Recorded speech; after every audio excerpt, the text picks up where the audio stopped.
All right, guys. It's not a very helpful page. There we go. This is what we're working on today, the periodic trends activity.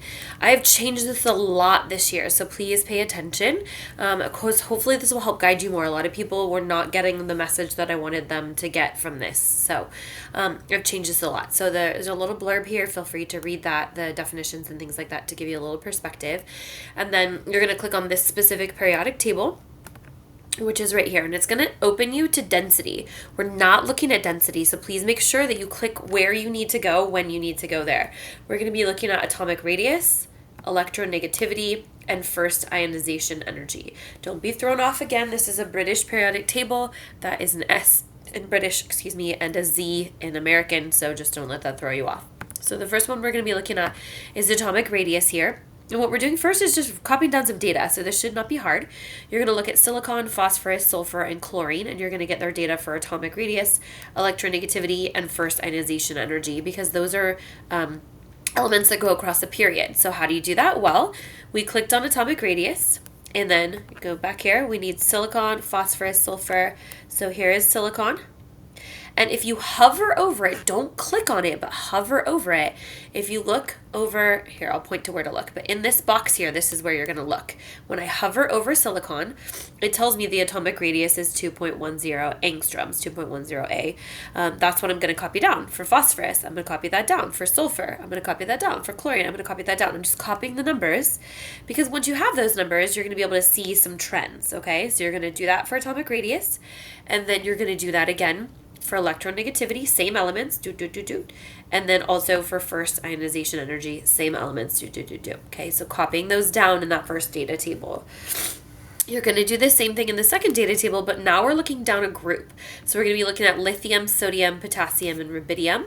So you find those on your periodic table, and you scroll down and copy down those numbers again for the 3 different tabs. So make sure you're on the right one for whichever one you're copying down. Okay, so first part is just copying down data, and then you're going to see what's the trends. Okay, well, let's see what happened to atomic radius as I moved across the group. So across the period, that's up here.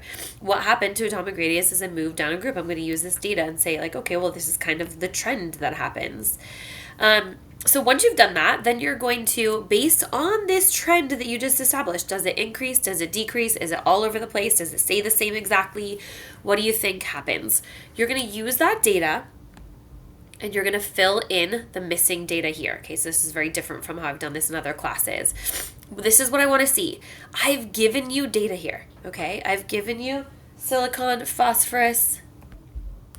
Okay, so again, you are trying to predict based on the trend. So the 4 data sets that I see here is 210, 180, 180, 175. Okay, well, this comes next in line. What do I think that would be a reasonable value? Same thing, these ones come before. What would be reasonable based on what I see going on here? Okay, so I don't want to do too much of this because I don't want to, but like, again, look at the trend here. What's happening? 210 to 1.8 to 1.75. What's the trend? What would be reasonable for the next one in line? What would be reasonable for the one before it?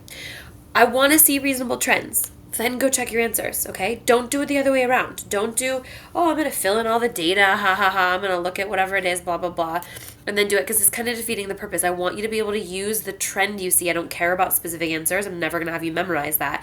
But you're going to have test questions coming up that says, what would be a reasonable guess here? If you don't understand what the trend is and what would be a reasonable guess, you're going to be hurting on the test coming up. So make a prediction, then you get to check your work. Same thing down a group. So these ones are across a period. These ones are down a group.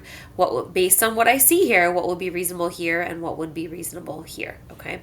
So that is for atomic radius. And then there's some questions that you're going to do based on what you answered up there. And then you're going to do the same thing for electronegativity.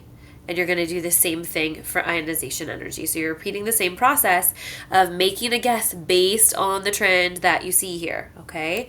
And then just for like when you are answering these questions that kind of go with some of these, because it's asking about like general trends or if it's a general trend or if it's like an always trend. Another way that you can kind of check that. So for example, let me look at density, one of the ones we're not looking at. I can just look at these colors and I can kind of see the trend. I can also hover over them, but I can see that for whatever reason, I don't know what necessarily why, I'm not asking you to answer that right now, just what is happening. I can see that the density goes down as you go across the table, at least on this side of the table. What's another one we don't do? It's kind of all over there. Okay. But like this one here, I can see that it looks like for the most part, the trend for ionization energy goes up. You should be able to pull out those trends.